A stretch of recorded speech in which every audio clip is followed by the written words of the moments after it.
விஜயநகர அரண்மனையில் மகிமையோடு அமர்ந்திருந்தார் அரசன் கிருஷ்ணதேவராயர். அரசன் அறிவித்தார், என் அரச குதிரையை ஒவ்வொருவரும் வளர்த்திடுங்கள். மாதம் 3 பொற்காசுகள் தருகிறேன். நாமே சாப்பிட பசிக்குது, குதிரை வளர்க்கணுமாம். அவர்களின் முகத்தில் கவலை தெரிந்தது. தெனாலிராமன் மட்டும் சிரித்தார். சரி, குதிரை வளர்ப்போம். ஆனா என் வழியில். இது என்ன, குதிரையை சிறிய அறைக்குள் போடுறீங்களே? அவர் ஒரு சிறிய குதிரையை வாங்கி ஒரு சிறிய அறையில் வைத்தார். அந்த அறையில் ஒரு சிறிய துளை மட்டும், அதில்தான் உணவு போடும்படி. ஒவ்வொரு நாளும் ஒரு கைப்பிடி வைக்கோல் அந்த துளையில் போடுவார். இது அரச குதிரையின் விருந்து என்று சிரித்தார். நாட்கள் கடந்தன. குதிரை மெலிந்தது. அதன் எலும்புகள் தெரிந்தன. தெனாலி சிரித்தார். இப்போ பாடம் கற்றுக் கொடுக்க தயார். 1 மாதம் கழித்து அரசன் உத்தரவு விட்டார். அனைத்து குதிரைகளையும் அரண்மனைக்கு கொண்டு வாருங்கள். மக்கள் தங்கள் மெருகூட்டிய குதிரைகளை அழைத்து வந்தனர். அவை ஒளிர்ந்தன, வால் ஆடின. மக்கள் பெருமையுடன் நின்றனர். அரசன் மகிழ்ந்தார். அருமை, எல்லோரின் குதிரையும் பிரமாதம். தெனாலிராமனின் பெயர் அழைக்கப்பட்டது.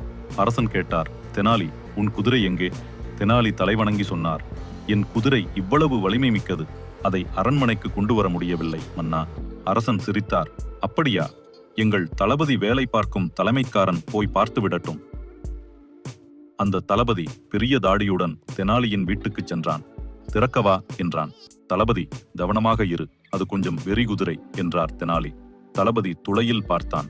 ஒரு நிமிஷத்தில் குதிரை பாய்ந்து வந்து அவன் தாடியை பிடித்தது.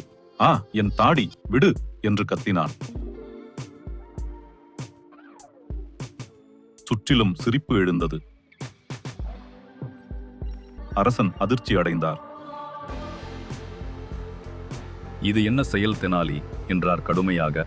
தெனாலி அமைதியாக நின்று சொன்னார், மன்னா, உங்கள் மக்கள் சாப்பிட உணவு இல்லாமல் தவிக்கிறார்கள். அவர்களிடம் குதிரையை வளர்க்கச் சொன்னால் இதுவே நிலை. அரசன் நெஞ்சு கனந்தார். நான் தவறை உணர்ந்தேன். குதிரைகளை மீண்டும் அரச அஸ்தபலுக்கு கொண்டு வாருங்கள் என்றார். மக்கள் மகிழ்ந்தனர். தெனாலி சிரித்தார்.